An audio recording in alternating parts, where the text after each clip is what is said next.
ವೀಕ್ಷಕರೇ ನಮಸ್ಕಾರ. ರಾಜ್ಯದಲ್ಲಿ ಈ ಬಾರಿ ಅವಧಿಗೆ ಮುನ್ನವೇ ಬೇಸಿಗೆ ಮುಗಿದು ಮೇ ತಿಂಗಳಿನಲ್ಲಿಯೇ ಮುಂಗಾರು ಆರಂಭವಾಗಿದೆ. ಮುಂಗಾರು ಮಳೆ ಎನ್ನುವುದು ಕೃಷಿಕರ ಬದುಕಿನಲ್ಲಿ ಸಂಭ್ರಮ ಮೂಡಿಸುವಂಥದ್ದು, ಕೃಷಿ ಚಟುವಟಿಕೆಗಳಿಗೆ ತೊಡಗುವಂಥದ್ದು, ಹೊಸ ಬದುಕಿಗೆ ತೆರೆದುಕೊಳ್ಳುವಂಥದ್ದು. ಆದರೆ ಈ ಬಾರಿಯ ಮುಂಗಾರು ಮಳೆ ಗ್ರಾಮೀಣ ಜನತೆಯ ಪಾಲಿಗೆ ಸಂಭ್ರಮದ ಸಂಕೇತವಲ್ಲ, ಸೂತಕದ ಛಾಯೆಯಾಗಿ ಆವರಿಸಿದೆ. ಕೃಷಿ ಮತ್ತು ಅದನ್ನು ಅವಲಂಬಿಸಿದವರ ಬದುಕು ಅಸ್ತವ್ಯಸ್ತವಾಗಿದೆ.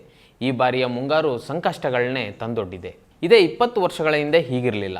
ಜೂನ್ ಮೊದಲ ವಾರದಿಂದ ಆರಂಭವಾಗುವ ಮುಂಗಾರು ಸೆಪ್ಟೆಂಬರ್ವರೆಗೆ ಕಾಲಕಾಲಕ್ಕೆ ಬೆಳೆಗಳಿಗೆ ಬೇಕಾದ ಹದ ಮಳೆಯಾಗಿ ಹನಿಯುತ್ತಿತ್ತು. ಹಳ್ಳ, ಕಟ್ಟೆ, ಕೆರೆ, ನದಿ, ಹೊಳೆಗಳು ತುಂಬುತ್ತಿದ್ವು. ಅನಂತರ ಜಲಾಶಯಗಳು ಭರ್ತಿಯಾಗ್ತಿದ್ವು. ವರ್ಷವೆಲ್ಲ ನೀರಿದ್ದು ಕೃಷಿಗೆ, ಕುಡಿಯುವ ನೀರಿಗೆ, ಜನ ಜಾನುವಾರಿಗೆ ತೊಂದರೆ ಆಗ್ತಿರಲಿಲ್ಲ. ಆದರೆ ಇತ್ತೀಚಿನ ದಿನಗಳಲ್ಲಿ ಹವಾಮಾನ ವೈಪರೀತ್ಯದಿಂದಾಗಿ ಕಾಲಕಾಲಕ್ಕೆ ಬರುವ ಮಳೆ ಮನಸ್ಸು ಬಂದಾಗ ಸುರಿದು ಸಮಸ್ಯೆಯನ್ನು ಸೃಷ್ಟಿಸ್ತಿದೆ. ಈ ಬಾರಿ ರಾಜ್ಯದ ಶಿವಮೊಗ್ಗ, ಚಿಕ್ಕಮಗಳೂರು, ಉಡುಪಿ, ಮಂಗಳೂರು, ಕೊಡಗು, ಉತ್ತರ ಕನ್ನಡ, ಹುಬ್ಬಳ್ಳಿ, ಧಾರವಾಡ, ಬೆಳಗಾವಿ, ಹಾಸನ ಜಿಲ್ಲೆಗಳಲ್ಲಿ ಕಳೆದ 4 ದಿನಗಳಿಂದ ಭಾರೀ ಮಳೆ ಸುರಿಯುತ್ತಿದೆ. ಅದರಲ್ಲೂ ಉಡುಪಿ, ದಕ್ಷಿಣ ಕನ್ನಡ, ಉತ್ತರ ಕನ್ನಡ, ಚಿಕ್ಕಮಗಳೂರು, ಹಾಸನ, ಕೊಡಗು ಜಿಲ್ಲೆಗಳಲ್ಲಿ ಹವಾಮಾನ ಇಲಾಖೆ ಆರೆಂಜ್ ಅಲರ್ಟ್ ಘೋಷಣೆ ಮಾಡಿದೆ.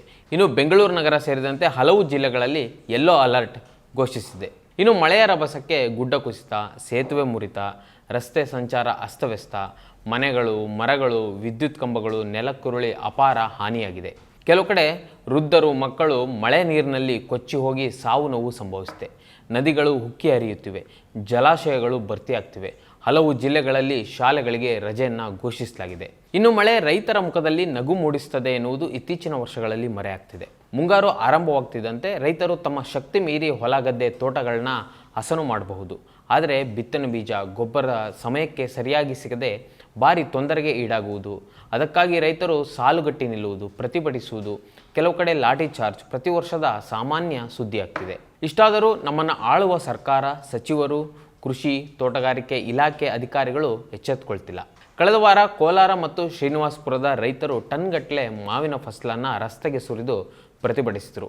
ವರ್ಷವೆಲ್ಲ ಮರಗಳನ್ನ ಕಾದು ಕಷ್ಟಪಟ್ಟು ಬೆಳೆದ ಫಸಲನ್ನು ರೈತರು ರಸ್ತೆಗೆ ಸುರಿಯುತ್ತಾರೆಂದರೆ ಅವರ ಹೃದಯ ಎಷ್ಟು ಕಲ್ಲಾಗಿರಬೇಕು. ಇನ್ನು ಕೋಲಾರದಲ್ಲಿ ಅತಿ ಹೆಚ್ಚು ಮಾವು ಬೆಳೆಯುವುದು ಗೊತ್ತಿದ್ರೂ ಸರ್ಕಾರ ಅಲ್ಲಿ ಒಂದು ಸಂಸ್ಕರಣಾ ಘಟಕ ಸ್ಥಾಪಿಸಿಲ್ಲ. ಮಾವಿಗೆ ಬೆಂಬಲ ಬೆಲೆ ಘೋಷಿಸಿಲ್ಲ. ಮಾವಿನ ಪಲ್ಪ್ನಲ್ಲಿ ಐಸ್ ಕ್ರೀಮ್, ಜ್ಯೂಸ್ ಮಾಡುವ KMF ಕೂಡ ನಮ್ಮ ರೈತರಿಂದ ಮಾವು ಖರೀದಿಸುವುದಿಲ್ಲ. ಪರ್ಯಾಯ ಮಾರ್ಗಗಳನ್ನ ಯೋಚಿಸಿದ ತೋಟಗಾರಿಕೆ ಸಚಿವರ ಸೋಮಾರಿತನಕ್ಕೆ ಮುಖ್ಯಮಂತ್ರಿ ಸಿದ್ದರಾಮಯ್ಯನವರೇ ತಲೆ ಕೊಡಬೇಕಾಗಿ ಬಂದಿದೆ. ಆಂಧ್ರದ CMಗೆ ಮತ್ತು ಪ್ರಧಾನಿಗೆ ಪತ್ರ ಬರೆದಿದ್ದಾರೆ. ಅಲ್ಲಿಗೆ ಅವರ ಜವಾಬ್ದಾರಿಯನ್ನು ಮುಗಿಸಿದ್ದಾರೆ. ಇನ್ನು 4 ದಿನಗಳಿಂದ ಸುರಿಯುತ್ತಿರುವ ಮಳೆ ಮತ್ತು ಬೀಸುತ್ತಿರುವ ಗಾಳಿಯಿಂದ ರಾಯಚೂರು ಜಿಲ್ಲೆಯ ಸಿಂಧನೂರು, ಮಸ್ಕಿ, ಲಿಂಗಸೂಗೂರು ಸೇರಿದಂತೆ ತುಂಗಭದ್ರಾ ಎಡದಂಡೆ ಕಾಲುವೆ ವ್ಯಾಪ್ತಿಯಲ್ಲಿ ಸುಮಾರು 2.50 ಲಕ್ಷ ಎಕರೆ ಭತ್ತದ ಬೆಳೆ ಹಾನಿಯಾಗಿದೆ.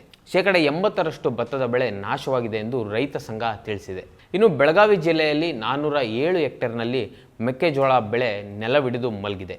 ಉತ್ತರ ಕರ್ನಾಟಕ ಮತ್ತು ಮಧ್ಯ ಕರ್ನಾಟಕದ ಭಾಗಗಳಲ್ಲಿ ಕಟಾವಿಗೆ ಸಿದ್ಧವಾಗಿದ್ದ ಮೆಕ್ಕೆಜೋಳ ನೀರಿನಿಂದ ಹಾಳಾಗಿದೆ.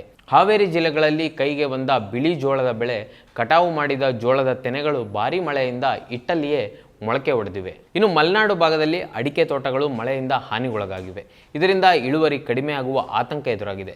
ತೊಗರಿ, ಈರುಳ್ಳಿ, ಹತ್ತಿ, ಕಬ್ಬು, ಶೇಂಗಾ, ಸೋಯಾಬೀನ್, ಮೆಣಸಿನಕಾಯಿ, ಸೂರ್ಯಕಾಂತಿ, ಅರಿಶಿಣ, ಕಾಳುಮೆಣಸು ಕಟಾವಿಗೆ ಸಿದ್ಧವಾಗಿದ್ದ ಬೆಳೆಗಳು ನೀರಿನಿಂದ ಕೊಳೆತೋಗ್ತಿವೆ. ಉತ್ತರ ಕರ್ನಾಟಕ, ಮಧ್ಯ ಕರ್ನಾಟಕ ಮತ್ತು ಕರಾವಳಿಯ ಕೆಲ ಭಾಗಗಳಲ್ಲಿ ಭಾರೀ ಮಳೆಯಿಂದ ರಾಗಿ ಬೆಳೆ ಕೊಳೆಯುವ ಸ್ಥಿತಿಗೆ ತಲುಪಿದೆ. ಇನ್ನು ಕೋಲಾರ ಜಿಲ್ಲೆಯಲ್ಲಿ ತರಕಾರಿಗಳು ಮತ್ತು ಹೂವಿನ ಬೆಳೆಗಳಿಗೆ ಹಾನಿಯಾಗಿದೆ. ಚಾಮರಾಜನಗರದಲ್ಲಿ ಅರಿಶಿಣ, ತರಕಾರಿ ಬೆಳೆಗಳಿಗೆ ತೊಂದರೆಯಾಗಿದೆ.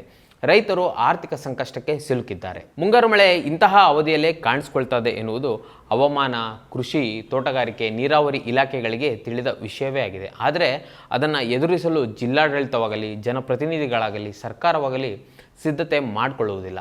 ಸಮಸ್ಯೆ ಎದುರಾದಾಗ ಎಚ್ಚರಗೊಂಡು ಓಡುವುದು, ಒಂದಷ್ಟು ಕಾಳಜಿ ತೋರುವುದು ಎಲ್ಲ ಸರ್ಕಾರಗಳ ಕಣ್ಣರಿಸುವ ತಂತ್ರದ ಭಾಗವೇ ಇದಾಗಿದೆ. ನೆಲ ನಂಬಿ ಬದುಕುವವರಿಗೆ ಮಳೆಯಿಂದಾದ ಅನಾಹುತಗಳು ಒಂದು ರೀತಿಯಲ್ಲಿ ಹೃದಯ ಹೆಪ್ಪುಗಟ್ಟುವ ವಿಷಯವಾದರೆ, ತುರ್ತು ಕಾರ್ಯಾಚರಣೆ, ಪರಿಹಾರ, ಸಂತ್ರಸ್ತರ ನೆರವಿನ ನೆಪದಲ್ಲಿ ನಡೆಯುವ ಕಾಮಗಾರಿ ಸಿಟ್ಟಿಗಳಿಸ್ತದೆ. ಮಳೆಯಿಂದಾಗುವ ಅವಘಡ ಪರೋಕ್ಷವಾಗಿ ಅಧಿಕಾರಸ್ಥರಿಗೆ ಮತ್ತು ಅಧಿಕಾರಿಗಳಿಗೆ ಅನುಕೂಲಕರ ವಾತಾವರಣ ಸೃಷ್ಟಿಸುತ್ತದೆ.